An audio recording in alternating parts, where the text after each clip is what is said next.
Our dear prophet, President Russell M. Nelson, said in our Notre last cher General prophète Conference, Russell Nelson a dit lors de la dernière conférence générale, en ces temps difficiles que l'apôtre Paul a prophétisé, Satan n'essaie même plus de camoufler ses attaques contre le plan de Dieu. Le mal, enhardi, abonde. Par conséquent, le seul moyen de survivre spirituellement est d'être déterminé à laisser Dieu prévaloir dans notre vie, à apprendre à écouter sa voix et à employer notre énergie pour aider à rassembler Israël. Lorsque nous réfléchissons à l'invitation du prophète d'apprendre à écouter la voix de Dieu, sommes-nous déterminés à le faire ou notre cœur est-il endurci? Souvenons-nous du conseil donné dans Jacob 6, 6.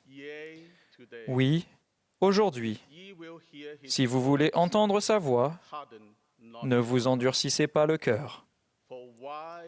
Car pourquoi voulez-vous mourir? Soyons déterminés à laisser Dieu prévaloir dans notre vie. Comment pouvons-nous permettre à Dieu et non à Satan de prévaloir dans notre vie? Dans Doctrine et Alliance 6, section 6, 34, nous lisons « Ne crains donc pas, petit troupeau. Faites le bien. Laissez la terre et l'enfer s'unir contre vous.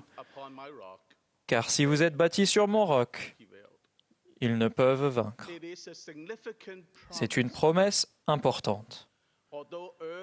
Même si la terre et l'enfer s'unissent contre nous, ils ne peuvent vaincre si nous faisons le choix de laisser Dieu prévaloir en édifiant notre vie sur son roc.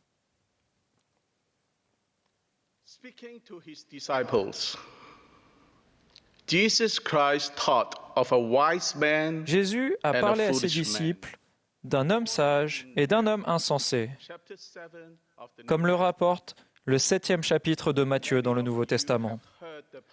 Bon nombre d'entre vous connaissent le chant de la primaire, le sage et le fou.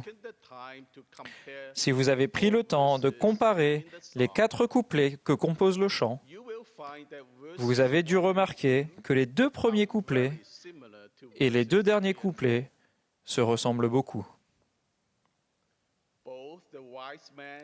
Le sage et le fou construisaient tous les deux une maison.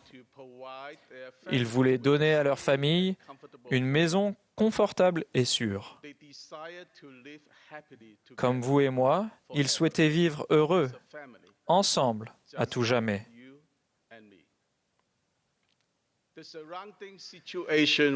Les conditions extérieures étaient les mêmes. La pluie, la grêle et le vent sont arrivés. Nous chantons ces paroles 6 fois au cours de ce chant. La seule différence entre ces 2 personnes est que l'homme sage a bâti sa maison sur le roc et elle a résisté.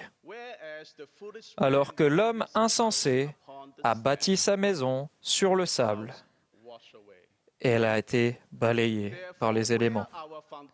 Par conséquent, l'emplacement de notre fondation est primordial et aura une grande influence sur ce qui arrivera dans l'avenir et dans l'éternité. Je prie avec l'espoir que nous trouverons tous le fondement sûr et y demeurerons pour édifier notre vie. Dans Hélaman 5, 12, il nous est rappelé ceci.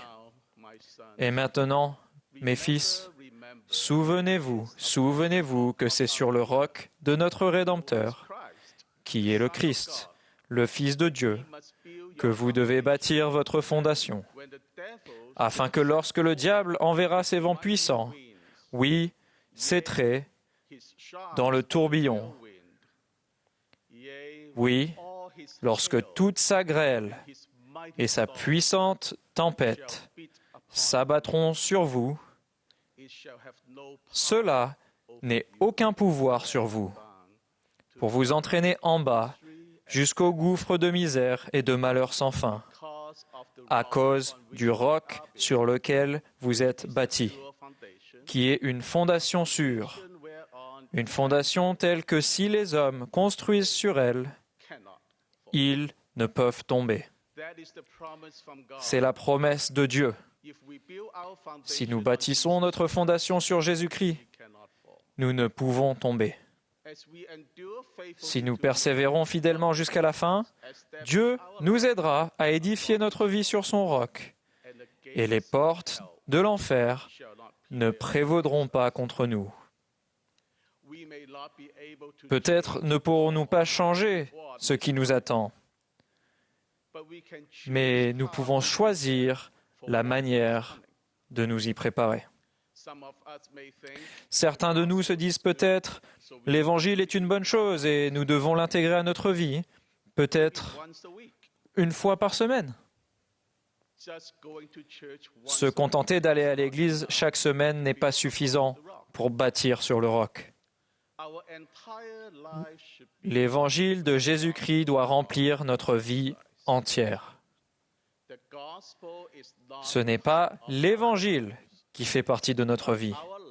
C'est notre vie qui fait partie de l'Évangile de Jésus-Christ. Réfléchissez-y. N'est-ce pas la vérité? Notre vie ici-bas n'est qu'une partie du plan du salut et de l'exaltation. Dieu est notre Père céleste. Il nous aime tous. Il connaît notre potentiel bien mieux que nous ne nous connaissons nous-mêmes. Non seulement il connaît les détails de notre vie, mais il connaît également les détails des détails des détails de notre existence. S'il vous plaît, suivez le conseil avisé du président Nelson, notre prophète actuel. Comme le dit Doctrine et Alliance, section 21, versets 5 et 6, « Car vous recevrez sa parole en toute patience et avec une foi absolue, comme si elle sortait de ma propre bouche. Car si vous faites ces choses, les portes de l'enfer ne prévaudront pas contre vous. Oui, et le Seigneur Dieu dispersera les pouvoirs des ténèbres devant vous et ébranlera les cieux pour votre bien et pour la gloire de son nom. C'est pour cette raison qu'ils ne peuvent vaincre et que nous ne pouvons tomber.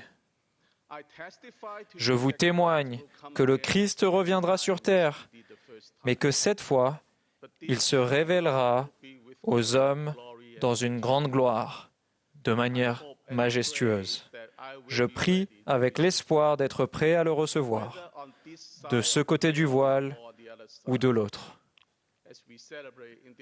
En cette période de Pâques, j'espère que, par l'expiation du Christ et le pouvoir de sa résurrection, je pourrai être élevé, rencontrer mon Créateur et lui dire merci. Au nom de Jésus-Christ. Amen.